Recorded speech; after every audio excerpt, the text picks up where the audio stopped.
Thanks for listening to English Go Podcast. If you'd like to listen without adverts, read episode transcripts, or listen to extra bonus episodes, please check the description for more details. It is a lovely day here in Japan. It's lovely because recently the temperature has dropped. I've been watching it getting colder and colder. First, I think towards the end of September, I noticed it started going below 30 for the first time in months, below 30. And it was around 28 and I was outside and I was saying like, ooh, isn't this lovely weather? Doesn't this feel cool? 28 degrees. How can 28 degrees feel cool? Anyway, as I sit here and record this, it's 23 outside. Wow. I think I'm going to need to put a coat on at some point. I can't believe how cold it's become. If I was in England and it was 23, I'd be saying, wow, look at this nice weather. I'm going to have to go outside and, I don't know, maybe just wear a t-shirt or something.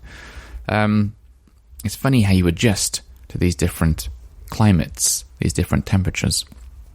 Anyway, let's carry on with the Japan holiday stories series, and I'm sure I'll be able to tell you a bit more about England. We'll see. Right, so after our stop at a Japanese bar, the next day we were supposed to be going to, sorry, I've just got so distracted. I was looking out of my window and there's a huge bird, like a hawk, really big bird, and it was chasing this small bird, and I was worried it was going to catch it and kill it, but I think it's managed to escape. Anyway, back on track. We were due to climb Mount Fuji. Not all of Mount Fuji. We were supposed... It's weird. I don't know if you know anything about climbing Mount Fuji, which is the tallest mountain in Japan, and it's just over 3,000 meters tall. But not very many people start from the bottom. Now, to me, when you say, I've climbed mountain, whatever, it means you go to the bottom of the mountain and you climb to the top of the mountain, and that means you've climbed it. But that's not true in Japan. For some reason, when you climb Mount Fuji, you normally start from half the way up, which to me is cheating. So, you get in a car or a bus or something, and you go all the way halfway up the mountain and then start climbing it, which is only about 1,500 meters. So it's cheating, that is. So there's a mountain that my parents have climbed in Wales called Snowdonia, and that's about 1,000, I don't know, just over 1,000 meters. So if you start from halfway up, and Fuji's sort of similar, a sort of similar climb. Anyway, so we were due to do that, and the plan was we'd go there by this special bus that takes you all the way from Tokyo to this... Oh, they've got stations. I should have explained this earlier. They have stations on the mountain, so you've got Station 1, Station 2, Station 3. And these stations are like points that you can maybe stop at, like stay overnight, and get some food from, and there's toilets as well, so you get these stations. Anyway, this coach will take you all the way from Tokyo to Station 5, which is wherever, halfway up, where everyone seems to start climbing from, usually. And then what we were due to do is climb just for 2 hours. We weren't going to climb to the top. And the reason is because we didn't really know what it was like climbing Mount Fuji. So we saw some pictures of it, and towards the top, it looked pretty like sandy, almost like ash sand type of material, type of ground, and that can be a bit hard to climb on.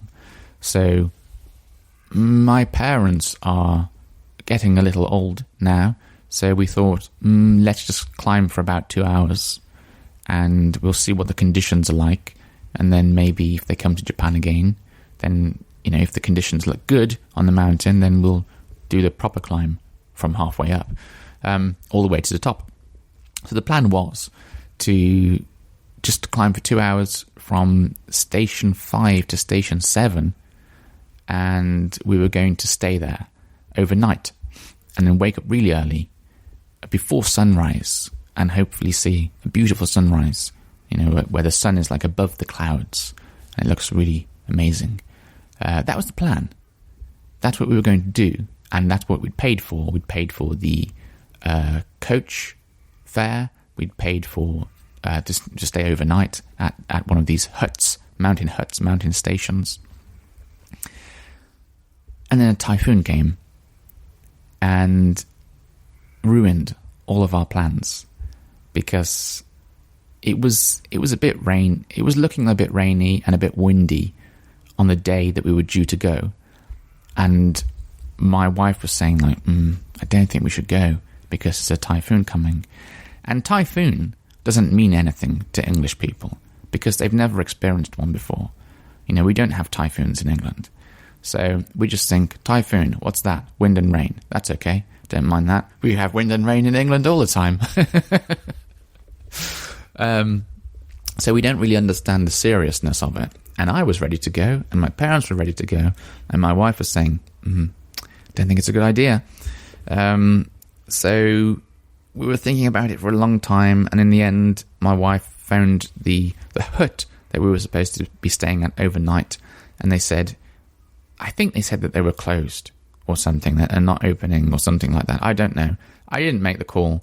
But in the end, we had to cancel it, which was really annoying.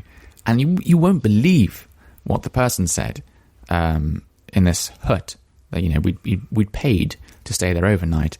And he said, on this occasion, because of the bad weather, I won't charge you a cancellation fee. What? You won't charge me a cancellation fee? He also wouldn't give us a refund. So we've just paid all this money, right? And they get to keep all of this money for nothing, for doing nothing. They don't have to host us. We don't stay there. And presumably, if you wash all the blankets, the bedding, the clothing, they can just wait till the next people come. So they get to keep all this money for free. And then they said, we won't charge you a cancellation fee. Wow, how very, very kind of you. I would have been pretty annoyed, to be honest, if they did charge a cancellation fee. Because if it's like, here's your refund and there's a cancellation fee, yeah, okay. But it's like, no refund and there's a cancellation fee. What? You're having a laugh, aren't you? Crazy. But apparently, according to my wife, this is really common in Japan. And it shouldn't be. That should be illegal. The government should stop that. That's naughty. Anyway, so we didn't get a refund for this hut we were meant to be staying at for one night, and we tried to get a refund for the coach journey, and we went through all of this process, or my wife did, filling out all these forms online and whatever, and they said, like, yeah, you can get a refund of this much. It hasn't come yet. Maybe I'll get it next month, or the month after, or next year, or never. So yeah, I don't think Japanese people like giving refunds for things. I don't know why. It must be the law. Maybe they don't have to. In England, we have laws that say that you have to give refunds under certain circumstances in certain situations. I guess they don't have those in Japan. Anyway, so we wasted a lot of money there thanks to the annoying typhoon, which in the end didn't really come to the area that we were going to anyway. But you can never tell which path a typhoon is going to take. So I think we did the right thing. We made the safe choice not to go. But in hindsight is a nice word. It sort of means, like, if I was able to see the future and look back, then yeah, we probably should have gone, and we would have got a bit wet, but it probably would have been okay. But you can never tell what the future is going to bring, so we had to be safe. I think I'm going to leave it there. That is a nice place to end it. Just telling you about Mount Fuji that we were never able to climb, which is annoying for me personally, because I made an episode, didn't I, just a few episodes ago, where I was telling you that I was sitting outside sitting on my table and chair set on my balcony, drinking tea and looking at the mountains. And I forgot to say that one of the mountains I look at is Mount Fuji. I can see it very well. Actually, it depends on the weather. Some days. What about today? I can't see it today. Some days when the weather's clear enough, I can see it very well. So I've been staring at this mountain for, like 8 months, knowing that, when my parents come over, we're going to be climbing it. I've been looking forward to climbing this mountain for 8 whole months. And, 9 months, sorry, I should say. And, it didn't happen. I couldn't believe it, the timing. It's just yeah, we're going, finally, we're going to climb it. And then there's a typhoon coming, and we can't climb it. And then we can't get refunds as well. So it was a bit of a disappointing start to the holiday, to be honest. That was going to be a really good welcome to Japan sort of moment. We're over halfway up Mount Fuji and look at this amazing view, and it never happened. But because that got cancelled, we did do something else instead that was very fun, which I shall tell you about next episode. Until then, bye-bye.